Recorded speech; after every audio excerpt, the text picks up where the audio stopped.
அரண்மனையோட வாசல் முகப்பில் அருள்மொழிவர்மர் வீதி வாசற்படியில் இறங்க வேண்டிய நேரத்தில் குந்தவை தேவியோடைய தோழி பெண்கள் கையில் தீபம் ஏற்றி தங்கத்தட்டுகளை ஏற்றிக்கொண்டு நின்னாங்க. தங்கத்தட்டில் தீபம் ஏற்றி நிற்கிறாங்க. தோழி பெண்கள்லாம் அவங்களாம் சாதாரண ஆள் இல்லை, சிற்றரசர் குடும்பத்தை சேர்ந்தவங்க. பழையாறை அரண்மனையில் செம்பியன் மாதேவிக்கு பணிவிடை செய்வதையும் குந்தவி பிராட்டிக்கு தோழியாக இருக்கிறதையும் பெரும் பாக்கியமாக நினச்சி வந்தவங்க.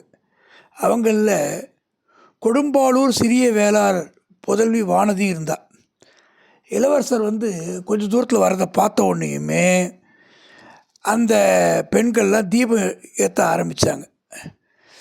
எல்லாருக்கும் ஒரே சந்தோஷம், மனக்கிளர்ச்சி ஆயிடுச்சு.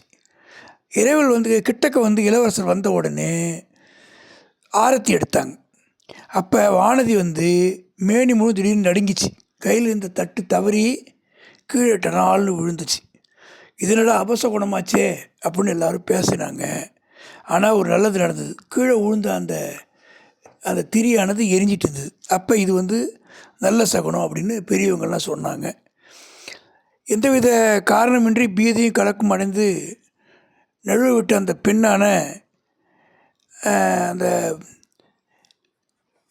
என்ன பண்ணுறா, கொடும்பாளூர் சிறிய வேளார் புதவி வானதி என்ன பண்ணுறா, டக்குன்னு பயந்து போய் மயக்கம் அடைஞ்சிட்றா.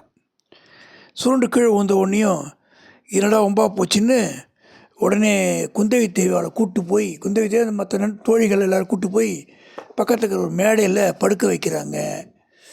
என்ன, தன்னுடைய சகோதரர் அருள்மொழித்தேவர் போகிறத கூட பார்க்காம இந்த பொண்ணுக்கு ஹெல்ப் பண்ணுறதுக்கு எல்லோரும் முயற்சி பண்ணுறாங்க.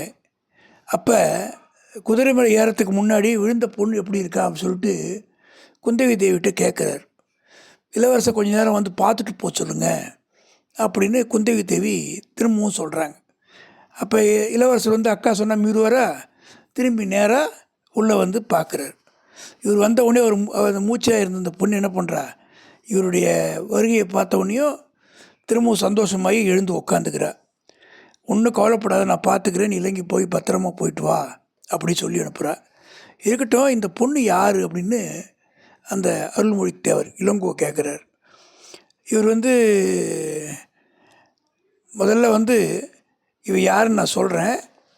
இந்த பொண்ணு இந்த போருக்கு போனார் இலங்கையில், அவருடைய பொண்ணு தான். அவர் இப்போ அங்கே வீரமரணம் அடைஞ்சார். அந்த அந்த அந்த ராஜாவுடைய சிற்றரசருடைய பெண்ணு, கொடும்பாளூர் சிற்றரசருடைய பொண்ணு அப்படின்ட்டு குந்தவி சொல்கிறாங்க. உடனே இவர் சரி, இந்த பொண்ணு எப்படி இருக்கான்றதை எனக்கு கேட்டு தகவல் சொல்லி அனுப்புங்க அப்படின்னு சொல்கிறாரு. அக்கா, நான் தப்பாக பண்ணிட்டேன்க்கா, என்னை மன்னிச்சிருங்கான்னு அழுகிறா வானதி. இதெல்லாம் ஒன்றும் இல்லை, கவலைப்பட வேணாம், யாரும் எல்லாருக்கும் தப்பு நடக்கிறது தான் அப்படின்னு குந்தவி சொல்கிறதுக்குள்ளே இதுக்கு முக்கியமான காரணம் கதை நான் இளையபிராட்டி சொல்லி கொண்டிருந்தேன். என்ன சொன்னார் அருள்மொழித்தேவன், அவங்க அப்பாவுக்கு இந்த மாதிரி ஆனதை பார்த்து இப்போ ஒன்று பயந்துருக்கா அப்படின்னு சொன்னார்.